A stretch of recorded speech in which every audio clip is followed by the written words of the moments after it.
peuple de Dieu, merci de nous recevoir une fois de plus chez vous. C'est notre émission, le prophète enseigne. Cette émission qui va tous nous bénir. La fois précédente, nous avons eu pour thème le 4 voies de l'étude et de l'annonciation de la parole de Dieu. Je crois que cette émission nous a tous bénis. C'est pourquoi je vous invite à vous abonner massivement sur notre chaîne. Prophète Yoshua Léo, abonnez-vous. C'est simple pour s'abonner. Allez sur le point rouge où on écrit s'abonner, cliquez dessus et croyez-moi, toutes les émissions qui vont venir vont nous enseigner et nous serons fortement bénis.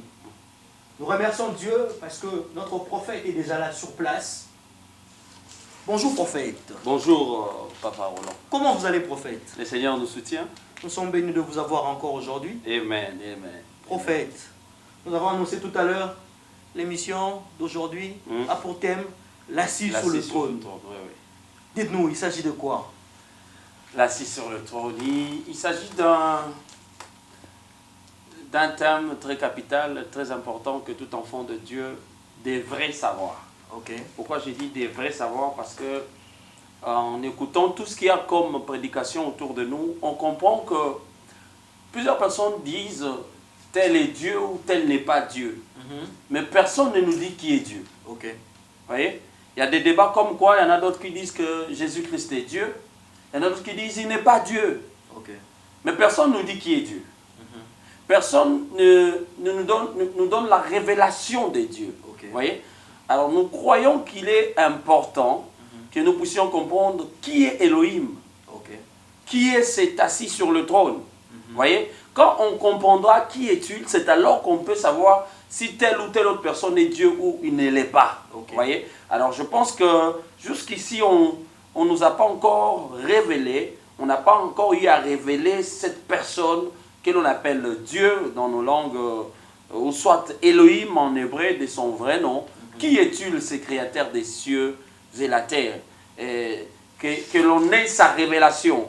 Et déjà, vous allez comprendre le pourquoi de ce que le premier numéro, nous avons eu à expliquer les 4 voies. Okay. Parce que c'est avec ces 4 voies, comme on a dit, qu'on peut étudier la parole. Et c'est avec ces 4 voies qu'on va expliquer l'assis sur le trône, la personne qu'on appelle Elohim ou Dieu, le créateur des cieux et la terre. Parce que lui, il faut la révélation qui soit révélée. Il faut la prophétie pour essayer de typifier et insinuer des choses. Il faut de la connaissance, mais il faut de la doctrine. Toutes ces 4 voies, ce sont les voies qu'il faut pour utiliser, pour comprendre qui est l'assis sur le trône ou Elohim. Et notre mission de ces jours ou ces deuxième numéro sera plus pour vous élucider, éclairer, étayer sur la personne d'Elohim. Qui est-il? Qui est-il? Gloire à Dieu. Aujourd'hui, on va nous expliquer qui est Elohim. Prophète. Donc nous comprenons déjà d'entrée de jeu que nous ne pouvons pas parler d'Elohim sans aborder les 4 voies que nous avons annoncées précédemment. Les 4 voies, oui, nous permettent de connaître Elohim. On ne peut pas connaître Elohim seulement par la révélation. Okay. On ne peut pas seulement connaître Elohim par la doctrine, la voie de la doctrine. On ne peut pas connaître Elohim seulement par la voie de la prophétie ou de l'inspiration. On ne peut pas aussi connaître Elohim seulement par la voie de la connaissance. Il faut tous ces 4 voies pour comprendre qui est Elohim ou pour, je dirais, connaître qui est Elohim. Je ne dirais pas comprendre parce que Elohim, on ne peut pas le comprendre, mais on peut le connaître. Amen. Voilà, donc pour connaître Elohim, il faut ces 4 voies et ça nous permet de découvrir qui est Elohim. Prophète, c'est quoi notre texte de base? Qu'est-ce que nous allons lire? Parce que il ne suffit pas seulement venir parler de la connaissance d'Elohim, mais nous devons toujours nous asseoir sur l'écriture. Voilà. Et quelle est l'écriture que nous allons exploiter ce soir, cet après-midi? Ok, merci. Alors, pour ce numéro, les critiques que nous allons développer, il y a des écritures de base, il y en aura plusieurs d'autres, plusieurs d'autres écritures. Mais on en a 2. On a Deutéronome 6.4 et Apocalypse 4.2 à 6. Ok. Deutéronome 6.4 et Deutéronome 6.4. Voilà, on peut commencer avec Deutéronome 6.4. 6.4. 6.4. Nous lisons au nom du Seigneur Jésus-Christ. Amen, amen. Deutéronome 6.4, vous pouvez lire aussi chez vous. Écoute Israël, l'Éternel notre Dieu est le seul éternel. Voilà, gloire à Dieu. Alors nous allons déjà aller avec la deuxième écriture pour essayer de laisser la Bible être interprétée par elle-même. D'accord. La deuxième écriture, c'est Apocalypse 4, 2 à 3. Nous disons toujours au nom du Seigneur Jésus-Christ. Amen. Aussitôt je fus ravi en esprit, et voici il y avait un trône dans le ciel. Et sur ce trône, quelqu'un était assis. Celui qui était assis avait l'aspect d'une pierre de jaspes et sardoine, et le trône était environné d'un arc-en-ciel semblable à de l'émeraude. Gloire à Dieu. Voilà. Ces deux textes, ce sont ces textes qui vont nous aider à comprendre, à éclairer, à étayer, à élucider ce qui est de la personne d'Élohim, ou celui qu'on appelle par convention, Dieu. Okay. Parce que le mot Dieu, c'est un mot qui est venu par convention, mais en vrai terme, il est Elohim.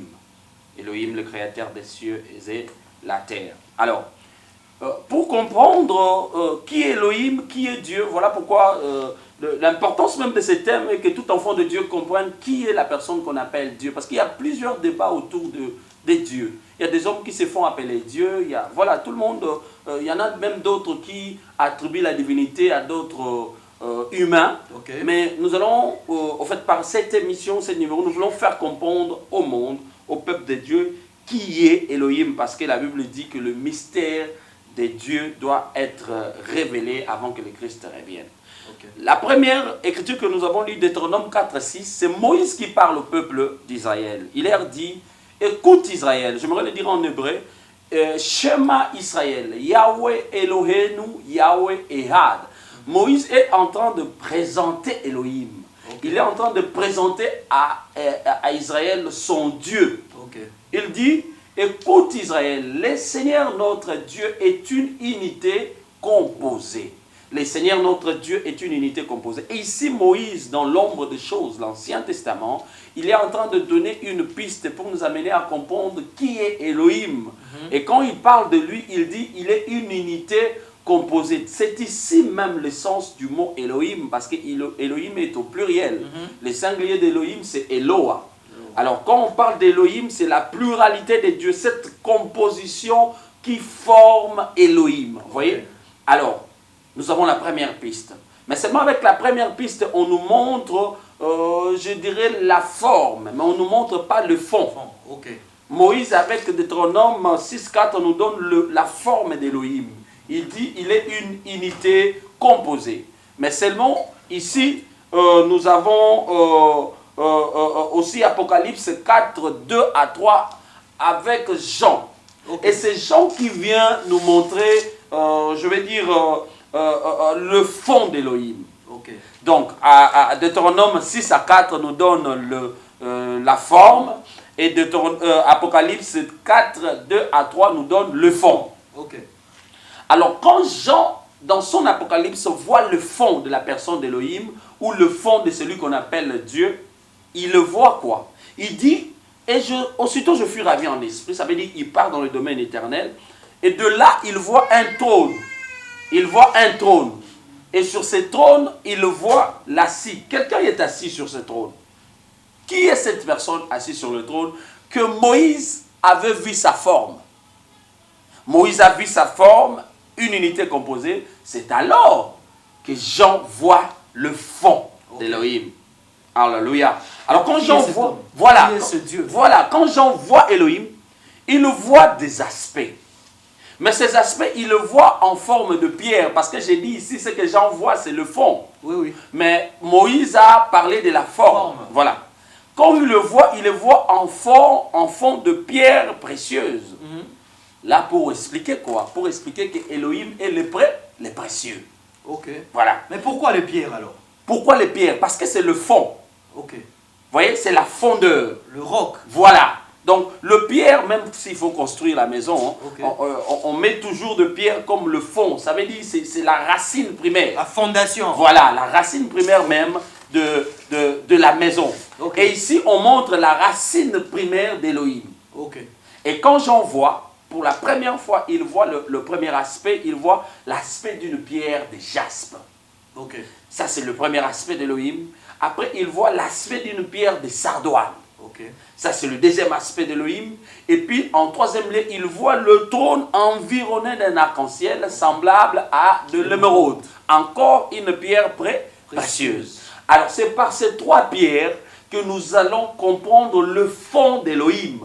Son être, qui est-il? Vous voyez, Moïse montre la forme, il dit il est une unité composée. Mais il ne nous révèle pas le fond. Comme la Bible s'interprète par elle-même, dans le Nouveau Testament, un autre verset vient compléter le premier. Et ce verset nous donne le fond d'Élohim. Alors du coup, avec les deux versets, nous avons la forme et le fond d'Élohim. Vous voyez? Nous comprenons qu'il y a, l'Élohim est composé, une unité composée. Voilà. Et notre texte Apocalypse nous dit le fond de Elohim. Elohim. Et nous comprenons qu'il y a trois pierres. Trois pierres. Qu'est-ce que vous pouvez nous dire de plus sur Voilà. Donc déjà avec trois pierres, vous comprenez qu'il y a trois compositions. Ou soit, Elohim est composé d'une tripartite. Ok. Trois éléments. Trois éléments. Ok. Dieu te bénisse. Trois éléments. Tu l'as si bien dit. Alors, quels sont ces trois éléments? Ce sont les pierres qui nous amènent à comprendre qui est Elohim. Alors, venons-en à la première pierre. La première pierre, comme il est dit la pierre de jaspe. Okay. Qu'est-ce que ou ce quoi la pierre de jaspe? La pierre de jaspe, si vous voulez le savoir, que Jean voit par rapport au fond de la personne d'Elohim, c'est une pierre étincelante. Une pierre qui produit le feu, mais c'est une pierre précieuse. Qui, les gens d'autrefois, hein, c'est là qui ont vécu avant nous, ils utilisaient cette pierre pour produire le feu. Alors vous comprenez, ici, par rapport au fond, nous avons déjà le premier élément. Okay. Quel élément? Le feu. Donc Jean nous montre, de par sa fondeur, Elohim présente un premier élément par la pierre de jaspe, une pierre étincelante. Donc quoi? Le feu. Alors, pour comprendre pourquoi cette première face nous présente une pierre produisant le feu, ou soit de par sa fondeur, Elohim présente le premier élément qui est le feu, nous devons recourir à l'Ancien Testament, parce que la Bible doit s'interpréter par elle-même. Tout à fait. Alors, quand nous rentrons vers l'Ancien Testament, Deutéronome, cette fois-là 4:24, alors la Bible nous dit, c'est Moïse toujours qui parle aux enfants d'Israël, il dit, car l'Éternel, ton Dieu, est un feu dévorant et un Dieu jaloux. Voyez ici, Moïse présente aussi dans l'ombre des choses, un peu dans la complication, mais dans la lumière, Jean essaie de spécifier. Et nous comprenons que c'est lui que Moïse a appelé autrefois, celui qui était feu dévorant, c'est celui que Jean voit comme la pierre des jaspes, produisant le feu. Qui était-ce? C'est l'Éternel. Okay. La première personne d'Élohim, ou la première composition d'Élohim. Qui est-ce? Éternel. Qui est éternel? Voilà. C'est la question que tout le monde allait se poser. Voilà. Tout le peuple va se dire, mais on nous parle d'une pierre de jaspe, on nous parle de feu dévorant, mais là on nous annonce c'est l'Éternel. Comment est-ce possible? Ouais, c'est possible parce que par l'agencement des idées, comme je l'ai expliqué ici, que la pierre de jaspe produit le feu, mais c'est ça, pas la forme, mais le fond d'Élohim. Okay. Or, de par sa fondeur, si on voit le feu, c'est qu'il est un feu. Okay. Comme il est un feu de par sa fondeur, on part maintenant dans l'Ancien Testament chercher qui est celui que Moïse qualifie de feu. Alors, quand on part chez Moïse, on interroge Moïse. Moïse nous présente qui? Éternel. Il dit que c'est lui le feu dévorant. Donc, vous comprenez comment la Bible se marie. Et puis, par ici, vous pouvez déjà comprendre, on a commencé par la voie de la révélation. Ici, on utilise la voie de l'inspiration parce qu'on typifie les choses. Amen. Voilà. Amen. Alors, quand on comprend qu'on est en face à Éternel ou Olam en hébreu, c'est là où on comprend qui est Olam. Qu'est-ce qu'il a créé? Parce que celui qu'on est en train de définir, c'est celui qui a tout créé. Tout à fait.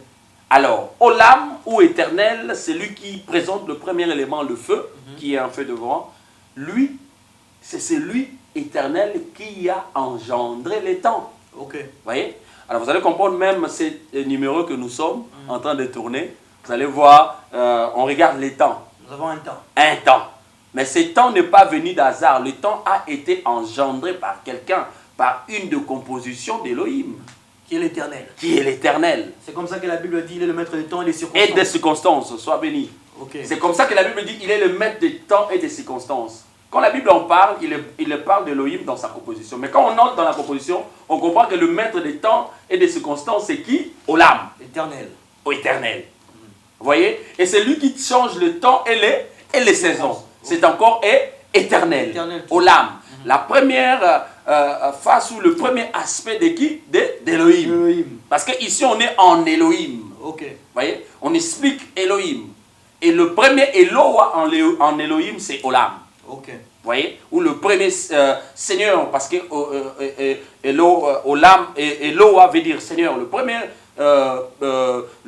esprit ou le premier Eloah en Elohim, c'est Olam. Ou la première unité.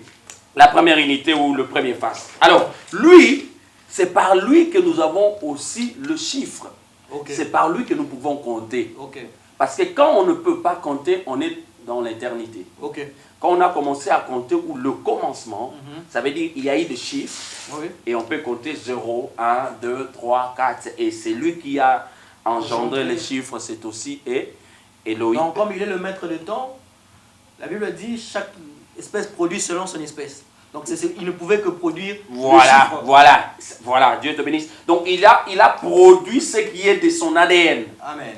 Son espèce au fait. Okay. Alors il produit le temps, mais le temps n'est qu'une éternité comptée au fait. Okay. Le temps n'est qu'une éternité, Amen. mais comptée. Alors voilà pourquoi quand on finira de compter, tout va rentrer dans l'éternité qui ne sera pas comptée. Voilà pourquoi la Bible dit en ces temps-là, il n'y aura ni jour, il n'y aura ni nuit, parce qu'on ne sait plus compter. Amen. Et on est rentré dans l'éternité qui ne sera pas comptée. Mais là, nous sommes dans une éternité comptée, donc ça veut dire Elohim a produit des chiffres pour que ça soit compté. Voilà pourquoi même tout est calculé. On dit même la terre a son heure. Qui a donné à la terre son heure? C'est Elohim. En soi, c'est Olam, le maître de temps et des circonstances. Voici ce qui est de la première personne.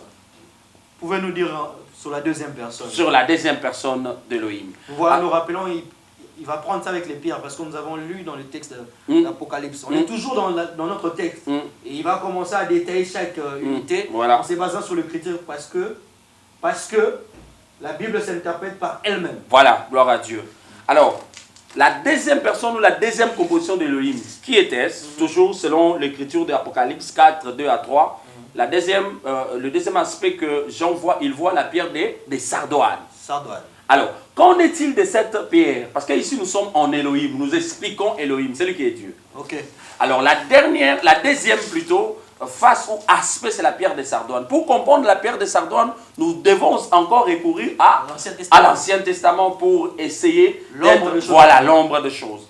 Dans l'ombre de choses, nous sommes dans Exode 28, 15 à 17, mais nous allons seulement lire Exode 28, 17. Okay. Je vais les lire. La Bible dit, c'est le Seigneur qui parle à Moïse. Il donne à Moïse un modèle à respecter. Okay. Vous voyez? Un modèle à respecter. Il dit, tu en chasseras une garniture de pierre, 4 rangées de pierres. Première rangée, une sardoine, une topaze, une émeraude. Voilà. Cette écriture nous parle de quoi? Cette écriture nous parle du pectorat du sacrificateur dans l'Ancien Testament. Pour vous expliquer, qu'est-ce que le pectorat? Le pectorat, c'était l'un des vêtements du souverain sacrificateur dans l'Ancien Testament. Il en avait plusieurs, mais il y avait un autre qui devait placer ici sur son thorax. Vous voyez? Et ce vêtement devait avoir 12 pierres selon le modèle que le Seigneur a donné à Moïse. Et le Seigneur donne le modèle à Moïse en précisant que par rapport à ces pectorats, la première de pierre doit être la pierre des sardoines.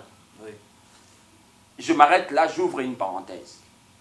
C'était quoi l'utilité du pectorat? Le pectorat du grand sacrificateur, c'était le pectorat du jugement. Okay. Il est porté pour avoir quitus de dire la loi de Moïse. Okay. Vous voyez? Or, c'est quoi la loi de Moïse? La loi de Moïse, c'est la parole de Dieu écrite.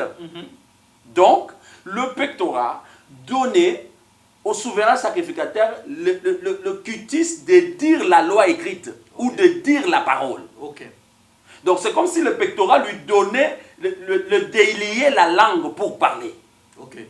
Mais ce pectorat, selon le modèle, le Seigneur a précisé que la première de pierre doit être la pierre de quoi? Des sardoines. sardoines. Or, nous savons que dans la dimension spirituelle, chaque élément est présenté par la première chose. La loi de la représentation. Voilà. Chaque élément est représenté par la première chose. Pour dire qu'au fait, ces pectorats, tout ce qui pouvait être était présenté par la pierre des sardoines. Donc, par tout ça, nous comprenons que la pierre des sardoines, même dans l'Ancien Testament, imageait quelque chose ou imageait quelqu'un qui, la parole. Parce qu'il fallait que ça soit là, comme première, pour que le souverain sacrificateur, sa langue soit déliée. Et c'est cette même pierre que Jean voit comme deuxième aspect de l'assise sur le trône ou d'Élohim. Okay. Alors, clairement, nous comprenons que ça nous ramène à qui? Ça nous ramène à celui qui est par parole. Neum ou Amar, la deuxième personne ou le deuxième aspect de l'assise sur le trône. Donc c'est la parole. La parole. Ok. Qui est-il? Qu'est-ce qu'il a créé? Mais prophète, avant d'avancer, il faut souligner, hein, quand le prophète parle d'un point de la bille, on parle de la bille que Dieu donnait la description à Moïse, la bille du sacrificateur Aaron. Voilà. Vous pouvez lire, vous allez trouver les détails. Trouvez les détails dans Exode 28. Alors, vous comprenez? Et c'est par cet habit-là, parce que vous comprenez ici, nous utilisons plusieurs voix à la fois. Tout à fait. Celui qui va mieux nous comprendre, il faut qu'il recourt au premier numéro. Parce que les premiers numéros, nous avons essayé de placer des bases pour qu'en avançant, chacun de nous puisse comprendre nous sommes en quelle voix. Parce qu'ici, au départ, j'ai dit on va utiliser tout le 4 voix pour comprendre Elohim. Voilà pourquoi nous recourons à l'Ancien Testament, ça veut dire typifier des choses. Ça nous aide, tous ces 4 voix nous aident à découvrir Elohim. Vous voyez? Typification, c'est la voix de la prophétie, de l'inspiration. Voilà, l'inspiration. C'est ici où maintenant que tu vas comprendre, papa, qu'est-ce que en Elohim, Neum ou Amar, la parole, le dire, a créé. Ok. Lui, il a enfanté le lettre. Les lettres, ok. Les lettres qui, enjancées, nous donnent 2 mots. Ok. 2 mots qui, enjancés, nous donnent 2 phrases. Et lui, il est, c'est grand, ce grand récipient qui contient le lettre, le mot, le phrase, et lui, c'est la parole. Donc le langage. Voilà. Ok. La deuxième personne en Dieu, c'est la parole qui a enfanté la matière. Ok. C'est la parole qui a enfanté la matière. Voilà, ici, il y a un élément que je peux rentrer pour expliquer par rapport au premier aspect, au lame. Oui. Quand il a créé ou engendré les temps avaient aussi 3 dimensions. Donc, le passé, le présent et le futur. Et le futur. Ok. Beaucoup de choses à dire autour, mais je pense que le Seigneur nous donnera le temps de parler de ces choses.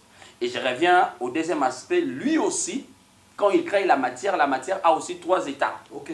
Il a les solides, il a les liquides et il a le gazé. Vous comprenez, même tout ce que Elohim enfante ou engendre a aussi 3 dimensions. Pourquoi? Parce que lui-même est tridimensionnel. Ok. Voilà pourquoi toute sa création est aussi tridimensionnelle. Vous voyez ça? Alors, nous avons le solide, nous avons le liquide, nous avons le gazé, mais tout c'est la matière. Qui crée ça? Celui qui crée ça, c'est qui? La parole. La parole. Neum ou Olam. Vous voyez? Et il y a beaucoup à dire Neum sur lui. Ou Amar. Neum ou Amar. Dieu te bénisse, tu me souviens. Neum ou Amar. Les dires ou la parole. Vous voyez? Voilà pourquoi, déjà en parlant ici, il y a la joie que les gens comprennent qui est Dieu ou qui ne l'est pas. Parce qu'en besoin, je peux aller directement tomber sur celui qu'on appelle ou qui est devenu le Christ. Mais bon, on en parlera au prochain numéro. Aujourd'hui, on s'arrête seulement à celui qui était assis sur le trône sans parler de sa création. Parce que si on touche le Christ, on touche Jésus, on commence déjà à parler de la création. Voilà. Mais on reste sur l'assis sur le trône sans parler de sa création. On rappelle que nous sommes dans l'émission Le prophète enseigne. C'est comme ça, vraiment, le prophète tient à poser les bases. Il va doucement pour que le peuple de Dieu puisse comprendre de quoi il s'agit, Amen. de quoi nous parlons. Donc, soyez patients. La suite vous donnera beaucoup plus de détails. On va parler aussi de la création. Voilà. Prophète, vous disiez. Voilà, Dieu, comme tu l'as dit, ici, nous ne parlons pas de la création. Nous parlons d'Elohim loin de sa création. Donc, Elohim hors sa création. Vous voyez? Alors, donc, j'ai déjà épuisé la deuxième personne. J'entre à la troisième personne. Et la troisième personne, maintenant, quand Jean voit, il voit un arc-en-ciel qui environne le trône. Environné veut dire de fond en comble. Entouré est différent d'environné. Vous voyez? Et l'arc-en-ciel n'entoure pas les trônes, mais environne le trône. C'est-à-dire, prophète? Environne le trône. Alors, ça veut dire quoi? Cela veut dire que c'est la troisième personne qui, lui, occupe tout l'espace qu'il y a sur le trône. Mais qui est celui qui occupe tout cet espace-là? C'est qui? C'est un arc-en-ciel. À l'aspect de l'émeraude. Voilà, à l'aspect de l'émeraude. Qu'en est-il de l'arc-en-ciel? Toujours, nous recourons encore à l'Ancien Testament pour essayer d'éclairer les choses. Nous sommes dans Genèse 9, 13. La Bible dit ceci, c'est le Seigneur qui parle. Je plaçai mon arc dans les nuées, et il servira de signe d'alliance entre moi et la terre. Vous voyez? Quand le Seigneur Dieu a fini, après le déluge, il a tué les hommes. Noé a été sauvé avec sa famille. Il y a eu le temps où, maintenant, le Seigneur Dieu a dit à Noé de sortir de l'arche. Quand Noé est sorti de l'arche, ça c'est une parenthèse que j'ouvre, alors Noé a eu à faire une offrande à Dieu. Quand le Seigneur a eu à humer cette, cette odeur, il a agréé et il a prononcé cette parole. Il a placé un arc. Ce qu'on appellerait un arc-en-ciel. Mais cet arc était le signe ou le témoignage de l'alliance entre Dieu et les hommes. C'était le symbole. Voilà. J'aimerais plus dire un témoignage. Un témoignage. Ça témoigne l'alliance. C'est comme un témoin. C'est comme un témoin qui témoigne l'alliance. Voilà pourquoi chaque fois qu'il n'y a plus, quand l'arc-en-ciel apparaît, c'est comme un témoin, il rappelle à Dieu que tu avais dit telle chose. Voilà. Alors, nous prenons encore une autre écriture dans le Nouveau Testament, Acte 1:8. C'est le Christ qui parle à ses apôtres et il dit, vous recevrez une puissance, le Saint-Esprit survenant sur vous et vous serez mes témoins. Or, selon la suite logique des choses, s'ils vont recevoir une puissance et cette puissance va leur faire d'eux de témoins, c'est qu'ils vont recevoir la puissance du témoignage. Tout à fait. Donc quand ils reçoivent la puissance du témoignage, c'est comme ça qu'ils deviennent de témoins. Alors, partant de cette écriture et de la première écriture que j'ai donnée de l'arc-en-ciel qui témoigne, on prend les deux écritures, nous ramenons ça maintenant vers le trône. Et nous comprenons ici qui est celui-là qui environne le trône. La troisième unité. La troisième unité. Le troisième aspect de celui qui est assis sur le trône. Qui est-ce? Roi HaKodesh, l'Esprit de Dieu, le maître du témoignage, c'est lui qui sonde tout, qui sonde même les profondeurs de Dieu. Pourquoi? Parce que lui, c'est le maître de l'espace. Partout, il y a un espace donné. Lui, il maîtrise. Il connaît tout. Il connaît les profondeurs de tout. Lui, on ne peut rien lui cacher. Voilà, même quand il y avait création, c'était lui qui remplissait tout l'espace au-dessus de la mer. Vous comprenez? Et c'est celui-là, la troisième personne, ou le troisième aspect d'Élohim. Ici, il n'y a même pas question du Père, Fils et Saint-Esprit. Non, le Père et Fils et Saint-Esprit, c'est ce qui viendra après quand on va expliquer l'agneau au milieu du trône. Ça, on parle déjà de la création. Ici, nous ne parlons pas de la création. Nous parlons d'Élohim au-delà de sa création. Elohim est Olam, Elohim est Neum ou Amar, Elohim est Roi HaKodesh. Il est éternel, il est parole, il est esprit. L'éternel qui a créé les cieux et la terre, celui que Moïse appelle Ehad, Yahweh Ehad, une unité composée, celui que Jean, dans son Apocalypse, voit l'aspect de la pierre de jaspe, la pierre de sardoine et un arc-en-ciel semblable à l'émeraude, c'est celui qui a créé le temps, qui a le passé, le présent et le futur. C'est celui qui a créé la matière, qui est solide, liquide et gazé. Et c'est celui qui a créé l'espace, qui a la longueur, la largeur et la hauteur. Alors, toute cette création a trois dimensions, comme lui-même a trois dimensions. Et si nous, aujourd'hui, nous sommes créés, vous allez comprendre que nous sommes créés dans les temps. Nous sommes créés par la matière, parce que nous avons la matière, le corps et tout ce qui existe. Et nous avons un espace qu'Élohim nous a donné pour habiter. Vous comprenez ça? C'est cela, celui qui a créé les ciels et la terre. Alors, quand quelqu'un pourrait se dire qu'il est Dieu, il doit nous prouver qu'il a créé les temps. Il doit nous prouver qu'il a créé la matière. Et il doit nous prouver qu'il a créé l'espace. Et cette personne doit maîtriser le passé, le présent et le futur.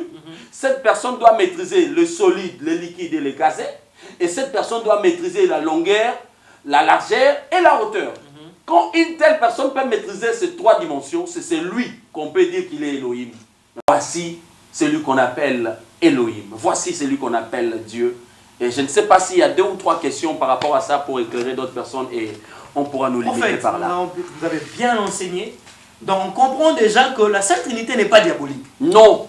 Et puis la Sainte Trinité, de par son essence, ce n'est pas Père, Fils et Saint-Esprit. Non. Ça, c'est la mission que Elohim a pris après les temps. On va expliquer ça là. Prochainement, on va en parler. Voilà, au prochain numéro. On n'est pas encore dans la programmation ou dans la création. De la création, non. On est en train d'expliquer, le prophète explique Elohim en dehors de sa création. Voilà. Donc, nous retenons que la Sainte Trinité n'est pas diabolique. Elohim est tridimensionnel. Voilà. Il a 3 unités. Éternel, parole et Saint-Esprit. Et on peut appeler Olam, Roi, Neum. Mais on préfère dire dans la langue que nous tous nous comprenons facilement. Et vous avez compris qu'il était utile que nous puissions poser les bases de 4 voies. Voilà. Très utile. Parce que nous avons utilisé l'inspiration, la révélation, la connaissance et la doctrine. Et la doctrine, évidemment. Voilà. Dans la doctrine, c'est là où on comprend que même la création d'Elohim est tridimensionnelle. Voilà pourquoi il faut comprendre qui est Elohim. Si vous comprenez cela, la suite sera facile. Mais ce qu'on vient d'expliquer, humblement parlant, je sais que pour plusieurs, ça sera la première fois de l'entendre. Parce que plusieurs personnes, quand ils expliquent Dieu, ils parlent de Père, Fils et Saint-Esprit. Ça, c'est la création qu'on va dire plus tard. Mais ce que nous venons de vous dire, c'est, vous avez vu comment nous avons laissé la parole, la Bible parler. Donc nous avons expliqué Elohim au-delà de sa création par sa parole. Et je pense que vous venez pour une première fois peut-être de comprendre qui est celui que l'on appelle Elohim, qui est celui que l'on appelle Dieu. Et nous croyons que cette révélation que vous venez d'avoir pourra vous bénir et vous rapprocher plus de lui. Comprendre que quand il t'a donné ce corps, il a voulu que tu sois un homme. C'est lui Elohim qui l'a voulu. S'il a voulu que tu sois une femme, c'est Elohim qui a voulu. Vous voyez? Parce qu'il est maître de la matière. Il donne la forme de la matière comme il peut. Et comment on peut pécher par rapport à ça? Quand on peut peut-être chercher à changer de sexe, on veut changer de la matière. Et le temps, Elohim donne du temps. Et celui qui ne sait pas respecter le temps, il ne sait pas adorer Elohim, il ne connaît pas Elohim. Mais c'est aussi celui-là qui ne sait pas respecter l'espace que Dieu lui a donné. Il y a des personnes qui voient que, ah, si j'étais vers telle terre, pourquoi je ne suis pas américain, pourquoi je ne suis pas chinois? Non, chacun de nous, Elohim lui a donné un espace, quelque part donné qu'il doit vivre, un corps, une matière, mais aussi un temps de vie. Voilà pourquoi chacun de nous, un jour, il va mourir. Vous voyez? Ça aussi, c'est le temps compté qu'Elohim a donné. Et il y a encore des choses à dire sur ça. Mais si vous avez des questions, écrivez-nous et on va répondre à vos questions par rapport à la personne que l'on appelle Elohim. Je pense que notre bien-aimé Roland dira quelque chose et on pourra prier pour clôturer ce numéro. Nous insistons, si vous avez des questions, revenez vers nous. Nous sommes là. Le prophète va encore enseigner. Il est là. Il est là pour nous. Adorer Dieu, c'est connaître Dieu. Amen. Amen. C'est comprendre de quoi il est composé. Voilà. Il ne faut pas aller adorer quelqu'un que vous ne connaissez pas. C'est comme ça que le prophète a commencé à expliquer le voie. Aujourd'hui, il a expliqué qui nous devons adorer ou servir. Et prochainement, il va aller parler d'autres sujets. Mais posez toutes les questions, nous allons répondre. Et nous remettons la parole au prophète pour qu'il nous puisse nous bénir. Ok. Gloire à Dieu. Je pense que vous venez là de connaître qui est Elohim. Et cette connaissance d'Elohim pourra vous bénir. Nous prions au nom puissant de Jésus-Christ. Seigneur, merci. Merci pour ces numéros qui nous a permis de te connaître au mieux. Qui nous a permis de connaître, en réalité, tu es une unité composée, Ehad. De connaître cette composition selon que tu as fait grâce à Jean, ton apôtre. Mais aussi à nous, tu nous as donné cette révélation pour essayer d'éclairer et élucider qui es-tu en réalité ou en vérité. Merci de ce que nous venons de te connaître. Et puisse toute personne qui va suivre cette vidéo avoir connaissance de ta personne par ces quelques phrases que nous avons dites et par cette connaissance qu'ils comprennent comment il faut t'adorer. Parce que pour adorer, il faut te connaître. Selon que toi, Yeshua, tu as dit à la femme samaritaine, vous adorez celui que vous ne connaissez pas. Merci parce que tu nous as donné la grâce de te connaître par cette vidéo. Que ton nom soit béni à jamais. Au nom puissant de Jésus-Christ, nous avons ainsi prié. Amen. Amen. Que Merci Dieu à soit tous. béni. Que Dieu soit béni. Je vais ajouter 2 paroles ou 2 mots. Je dirais ceci, que Dieu bénisse nos bien-aimés qui nous aident par rapport à prendre ces images. Tous ces bien-aimés qui sont derrière les caméras, Papa Eli et toute son équipe. Que Dieu vous bénisse énormément. Et voilà, que Dieu bénisse aussi Papa Amen, Roland prophète. qui nous permettait de parler. Et vous aussi qui allez nous suivre, Dieu vous bénisse. Nous croyons maintenant, après cette émission, vous pouvez dire que vous venez de connaître qui est Elohim, vous venez de connaître qui est Dieu. Soyez bénis au nom puissant de Jésus-Christ, Yeshua Hamashiach. Amen. Amen. Gloire à Dieu. À la prochaine.